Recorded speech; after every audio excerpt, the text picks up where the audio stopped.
우리가 하나님의 사람으로 그리스도의 일꾼으로 살아가는 데는 꼭 갖추어야 될 세 가지가 있습니다. 그 세 가지를 갖춘 사람을 굿 크리스찬, 선한 일꾼이라 부릅니다. 첫째는 순수한 신앙 고백입니다. 순수성.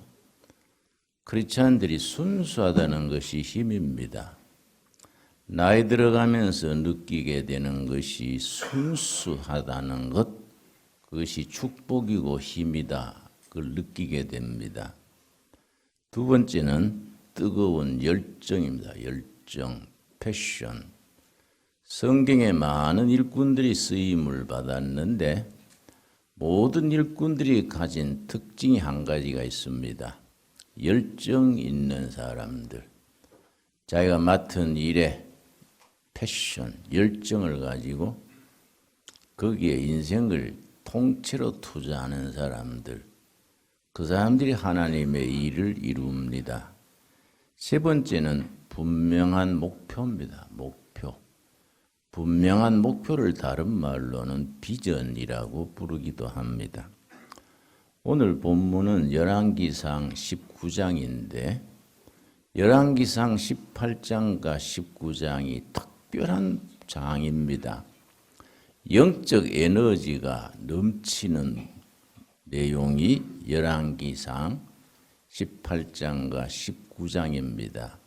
마치 전선 중에서 고압 전선이 있습니다. 고압 전기가 흐르는 전선처럼 혹은 쇠까지 녹이는 용광로처럼 열왕기상 18장과 19장은 영적인 에너지가 넘치는 특별한 부분입니다. 바로 엘리야 시대입니다. 엘리야의 시대. 엘리야의 시대는 뜨거운 열정으로 목숨 걸고 여호와 하나님의 신앙을 지키고 전파하는 일에 인생을 투자했었습니다. 열왕기상 18장 37절 보겠습니다. 때는 바알 선지자들의 아주 열기가 뜨거워져서 여호와를 섬기는 종들은 죽임당하고 쫓겨나고 위축되고 여호와 믿는 신앙이 풍지박산으로 흩어질 때에 바알 신앙이 세상을 뒤흔들었습니다. 그런 때에 하나님의 사람 엘리야가 단독자로서 바알 선지자들과 맞서게 됩니다. 갈멜산 위에서 겨룹니다. 제단을 쌓아놓고 하늘에서 불이 내려와서 제물을 태우는 쪽이 진짜 하나님이다. 바알 선지자들은 450명, 엘리야는 혼자입니다.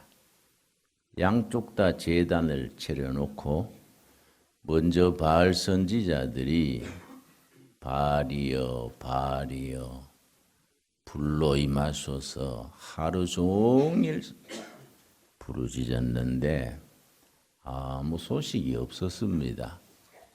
엘리야가 옆에서 약을 올리기를 바알이 주무시는가 봐. 소리 좀 크게 해야 깨지 않겠냐. 그렇게 이제 약을 올렸는데 나중에 바알 선지자들이 너무 답답하니까 채찍으로 자기 몸을 쳐서 피를 흘리면서 바알이여 바알이여 불로 임하소서.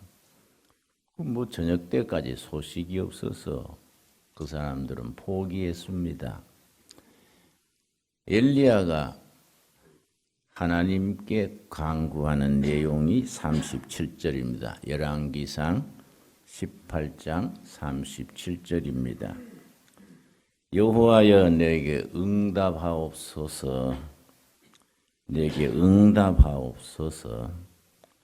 이 백성에게 주 여호와는 하나님이신 것과 주는 그들의 마음을 되돌이키심을 알게 하옵소서 하매 엘리야가 하늘을 우러러 하나님께 부르짖었습니다. 불로 임하셔서 하나님이 참 하나님, 살아계신 하나님인 것을 사람들이, 백성들이 눈으로 보고 깨닫게 하옵소서. 부르짖었더니 38절이 응답입니다. 이에 여호와의 불이 내려서 번제물과 나무와 돌과 흙을 태우고 또 도랑에 물을 핥는지라.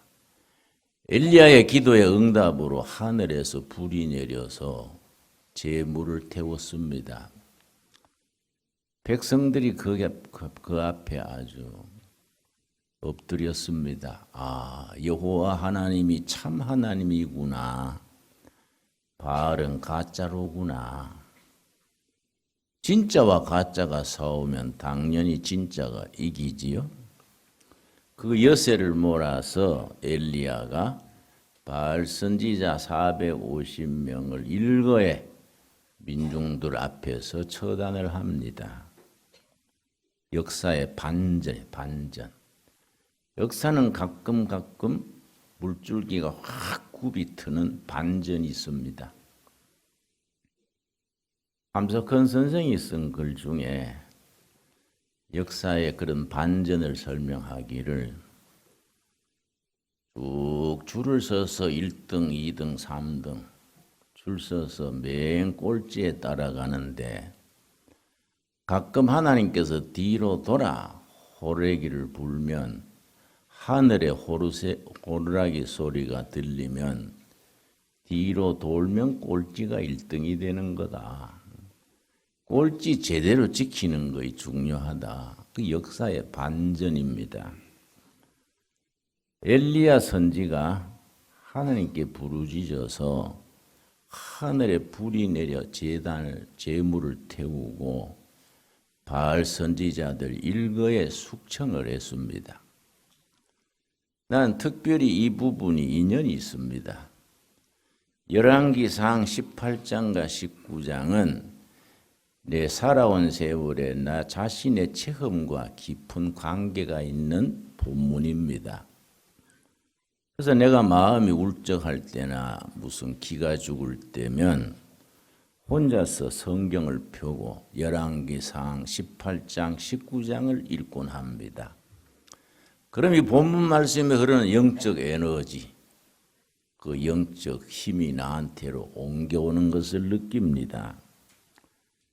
74년 2월 23일 서대문 구치소에서 너무너무 추워서 성경 말씀에서 불자를 찾다가 열왕기상 18장 이 갈멜산 꼭대기에서 엘리야가 기도할 때 하늘에서 내린 불, 이 부분을 읽었었습니다.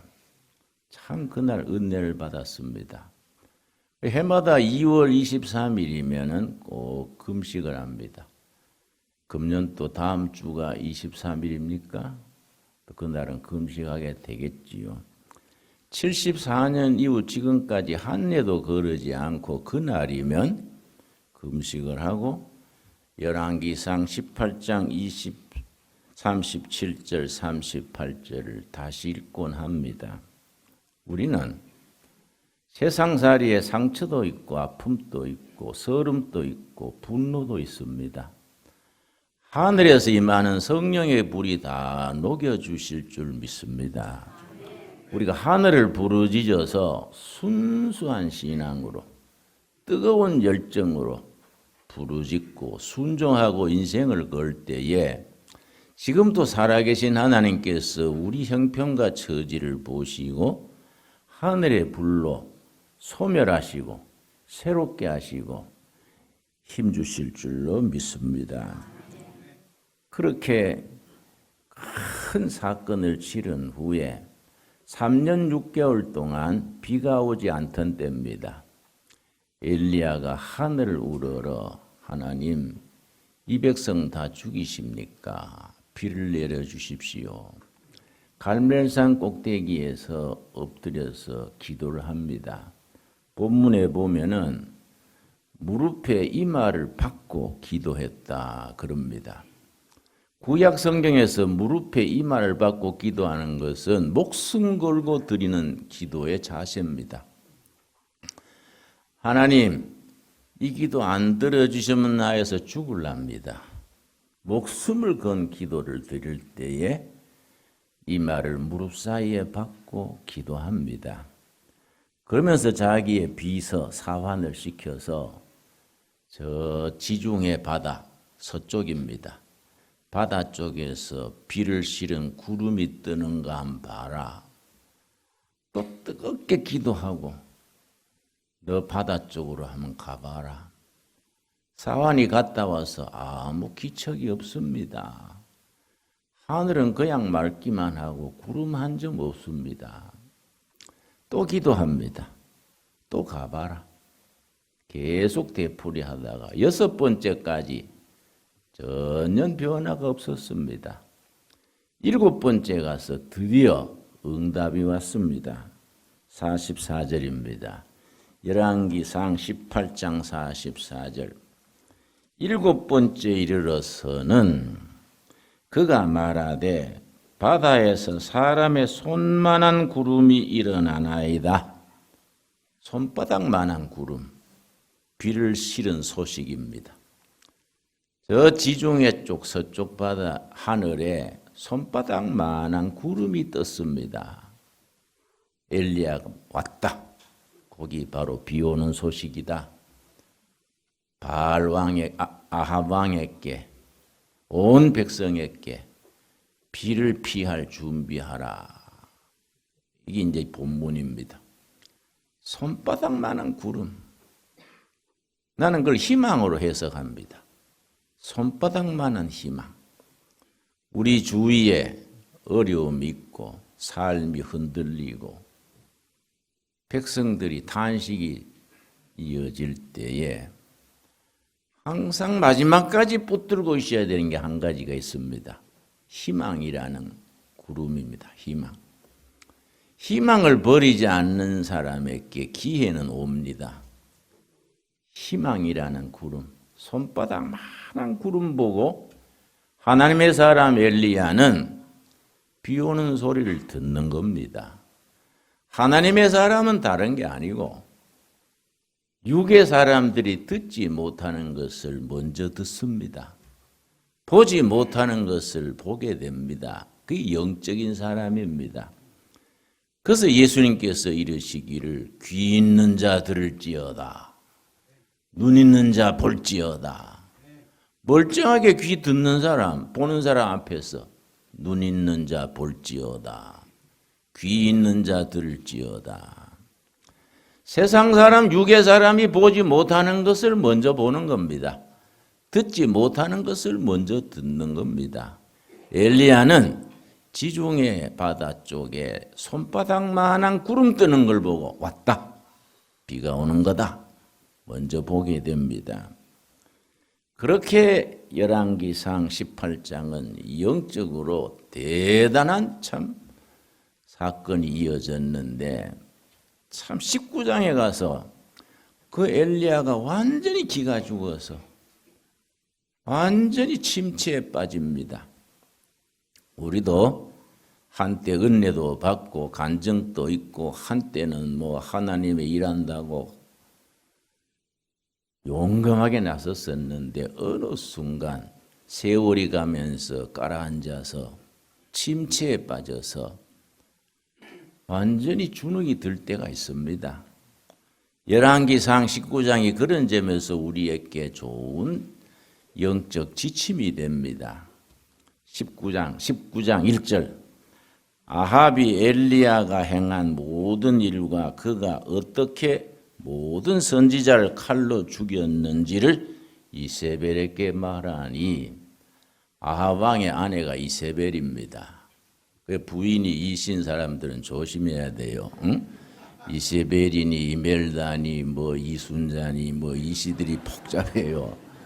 뭐 이미 이시 맞은 사람 할 수 없지만은 앞으로는 참고해야 됩니다. 이시는 왕후 이세벨이 일내는 여자예요. 엘리야께 사람을 보내가지고 네가 바알 선지자를 450명을 죽였지? 내일은 네가 죽을 차리다. 바알 선지자들 후원자니까 이세벨 왕후가 그 말 듣고 기가 팍 꺾어서 아이고 나 죽었네. 그 독한 왕후가 나를 찍었으니 나는 죽었네. 갑자기 기가 죽어가지고 사막 속으로 도망을 칩니다. 3절입니다. 3절. 19장 3절. 그가 이 형편을 보고 일어나 자기의 생명을 위하여 도망하여 갈 데가 어디 있습니까? 사막으로 도망치는 겁니다. 유다에 속한 부엘세바에 이르러 자기의 사환을 그곳에 머물게 하고 요즘 말하면 비서지요. 부엘세바에 머물게 여기 있어라 하고 혼자 사막으로 들어갑니다.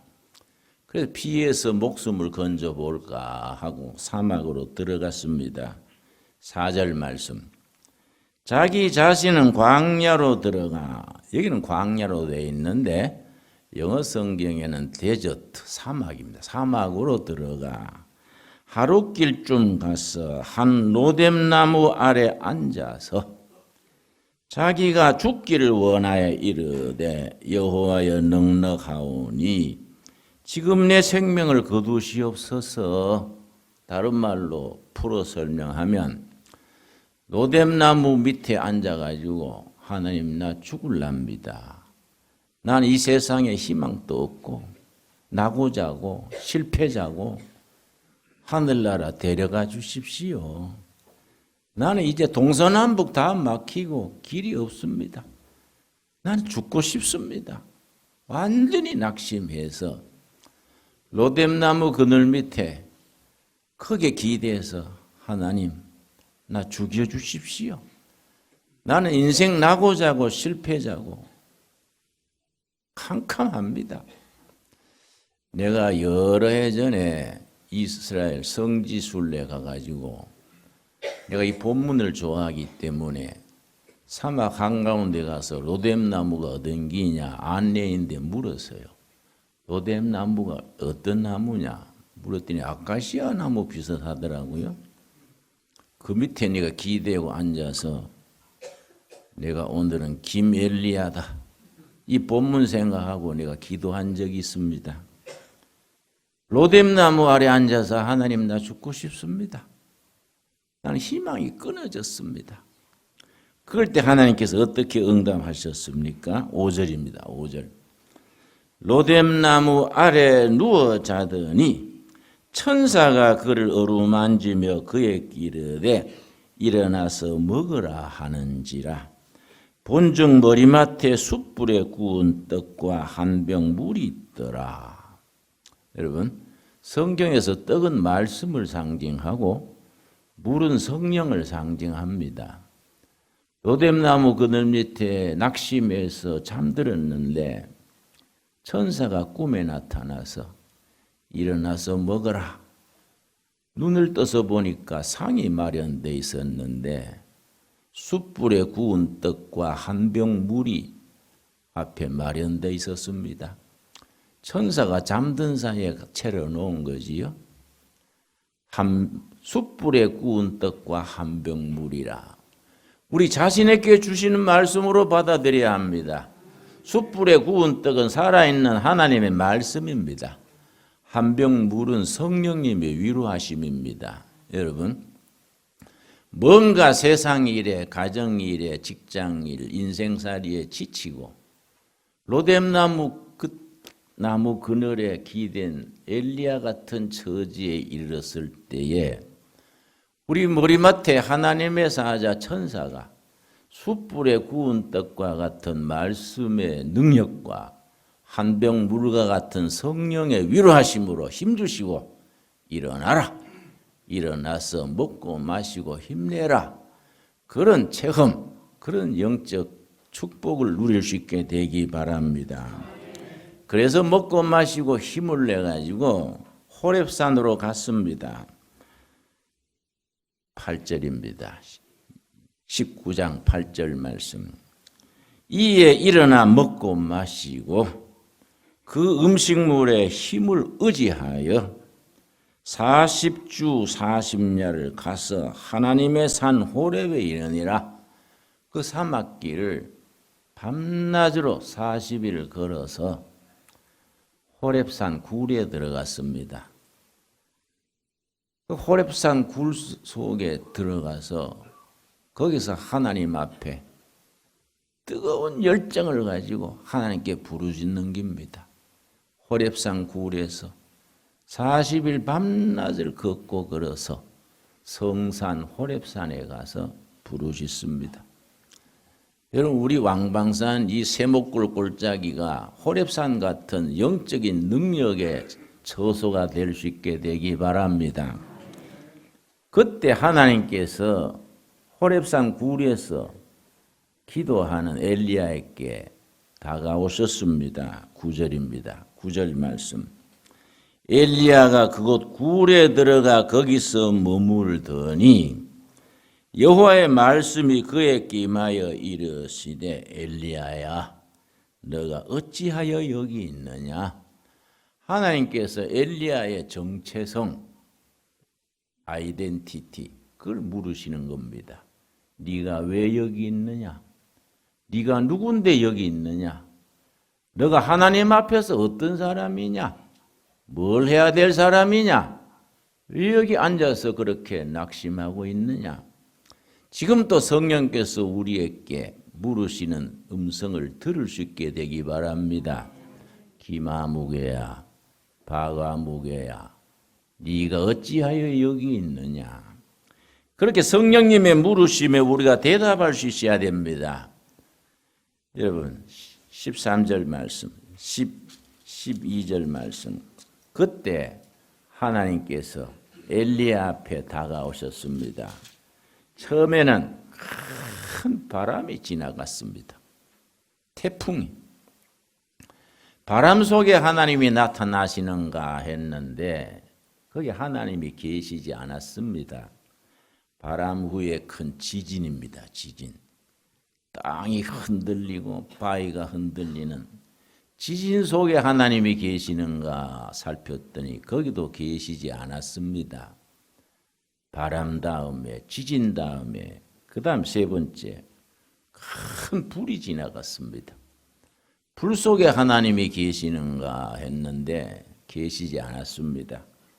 12절 말씀.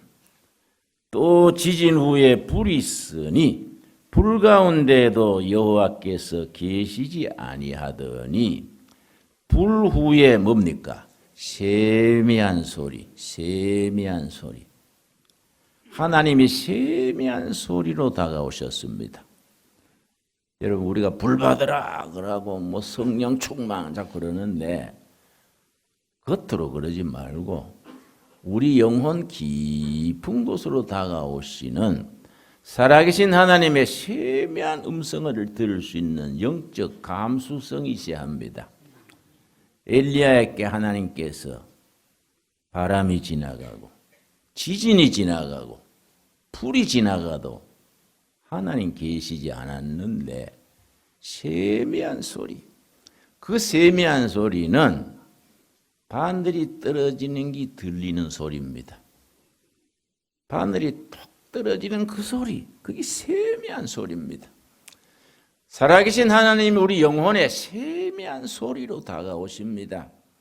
그리고 뭐라 하셨는가? 13절입니다. 엘리야가 듣고 겉옷으로 얼굴을 가리고 나가 굴 어귀에 서매 소리가 그에게 임하여 이르시되, 다시 두 번째 말씀하십니다. 엘리야야 너가 어찌하여 여기 있느냐. 여러분, 지금 우리들에게 물으시는 하나님의 말씀으로 받을 수 있기 바랍니다.